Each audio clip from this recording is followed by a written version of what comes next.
వారేమో రారు. ఇక వచ్చిన ఆయననేమో గిట్లున్నాడు, ఎట్లున్నాడో మీకే కనిపిస్తుంది ఆ పైనుంచి. ఇట్లాంటి వాళ్ళందరినీ ఇందులోకి తోలి తాను చెడ్డ కోతి అంట వనమల్ల చేర్చిందంట. అట్లనే ఉంది ఈ వ్యవహారం. కాబట్టి ఇప్పటికైనా మిత్రులు గంగుల కమలాకర్ గారికి నా సూచన, ఈ ఒక్క విషయంలోనన్నా వాళ్ళ ఒత్తిడికి లొంగకు. ఏమైనా మంచి షెడ్ ఉంటే నేను చూసుకుంటా, నువ్వేం వాళ్ళకి భయపడకు మిత్రమా. మంచి షెడ్ ఏమన్నా ఉంటే నేనున్నా, మనం పాత మిత్రులమే కదా, నీకు తెలియదేముంది.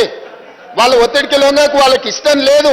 వాళ్ళ పోకడలు దగ్గరికి వెళ్ళి నువ్వు చూసినావు. పర్టికులర్గా కరీంనగర్లో నీకైనా ఎల్రమ్న గారికైనా పొన్నం ప్రభాకర్ అయినా వాళ్ళ పోకడలు ఎట్లుంటాయో నీకు తెలియదా, నేను చెప్పాలనా? కాబట్టి దయచేసి, నాకు చాలా మంచిగా తెలుసు కాబట్టి ఇక్కడికి వచ్చిన, లేకపోతే ఎట్లా వస్తాను నేను? నాకు చాలా బాగా తెలుసు కాబట్టి కరుగాల్చి వాత పెట్టి ఇక్కడ వచ్చి కూర్చున్నా. ఇక నా గురించి కాదు చర్చ. దయచేసి నేను అందరికీ నా విజ్ఞప్తి ఒకటే, ఇది ఒక మంచి ఉద్దేశంతో తీసుకొచ్చిన బిల్లులు. అందుకోసమని రాజకీయ వివాదాలకు తావు లేకుండా, మీరు ఆరోపణలు చేయకుండా మీరు సూచన చేయండి. తప్పకుండా ఆయన అధ్యక్ష, ఒక అధ్యక్ష ఆ వెనకాల గట్టిగా అరిసేట ఆయన కూడా ఆయనే అధ్యక్ష, ఆసోపతే. అందుకే ఆయనకి ఇష్టం లేదు, ఆయన కూడా అందుకే అట్లా అరుస్తున్నాడు అధ్యక్ష. కాబట్టి అధ్యక్ష, అది కల్వకుంట్ల కాదు అధ్యక్ష, కల్వకుండా ఉంచడం అన్నమాట. ఎవ్వరు కల్వకుండా ఉండాలి. బీసీలు ఓసీలు కలవద్దు, ఎస్సీలు ఎస్టీలు కలవద్దు, మైనారిటీలు హిందువులు కలవద్దు. అది కలవకుండా చూసే కుటుంబం అధ్యక్ష, అది కలవకుండా కుటుంబం కాదు. కాబట్టి ఇప్పటికైనా ఈ బిల్లును చర్చ లేకుండా మన సభ అంతా ఏకగ్రీవంగా ఆమోదించి చేస్తే కేంద్ర ప్రభుత్వం మీద ఒత్తిడి తీసుకురావడానికి ఉంటుంది. మేము ధర్నా చేసినప్పుడు రాలేదు, మాకెట్లాగూ మోడీ గారు ఈ విషయంలో అపాయింట్మెంట్ ఇవ్వలే. మిత్రులు పాయల శంకర్కి ఢిల్లీలో మంచి ఇన్ఫ్లుయెన్స్ ఉంది, మోడీ గారు అపాయింట్మెంట్ ఇప్పిస్తే మనందరం కలిసి వెళ్ళి రాష్ట్రపతి గారి దగ్గర పెండింగ్ ఉన్న విద్యా ఉద్యోగ అవకాశాలకు సంబంధించిన బిల్లు, అదేవిధంగా రాజకీయ స్థానిక సంస్థలలో రాజకీయ రిజర్వేషన్ల బిల్లు, ఇప్పుడు చంద్రశేఖరరావు గారు 50% నియంత్రించుకుంటూ ఏదైతే తెచ్చిండో, వారు తెచ్చిన బిల్లు వల్ల పంచాయతీ రాజులో ఎస్సీ ఎస్టీల రిజర్వేషన్లు తీస్తే ఆల్మోస్ట్ 27% పోతాయి అధ్యక్ష. ఇక 23% బీసీలకు వచ్చినాయి.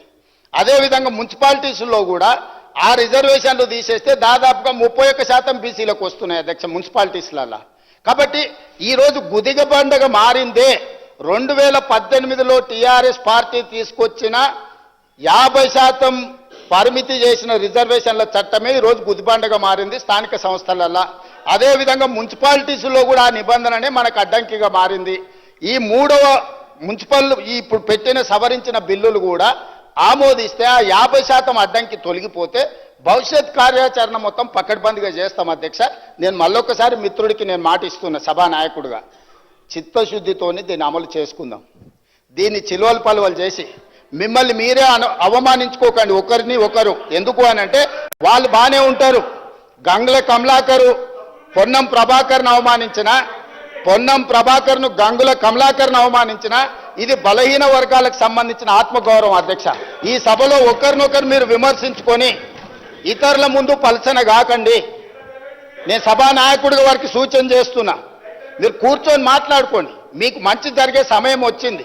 ఈ మంచి జరిగేటప్పుడు కలిసికట్టుగా ఉండండి. యజమానులను ఒప్పించడానికి, సంతోషపెట్టడానికి పరిశమైన పదజాలం మంత్రుల మీద ప్రయోగించడం వల్ల మీరే చులకనవుతారు. మీకు మంచిది కాదు, ఈ సభ మర్యాదకు గౌరవానికి కూడా మంచిది కాదు. కాబట్టి ఇది చర్చలు కూడా చేయాల్సిన అవసరం లేదు. వాళ్ళు చేసిన పాపాలను మేము ఇక్కడ కూర్చొని కడుగుతున్నాం. 50% నిబంధనను తొలగించడానికి పెట్టిన బిల్లులు.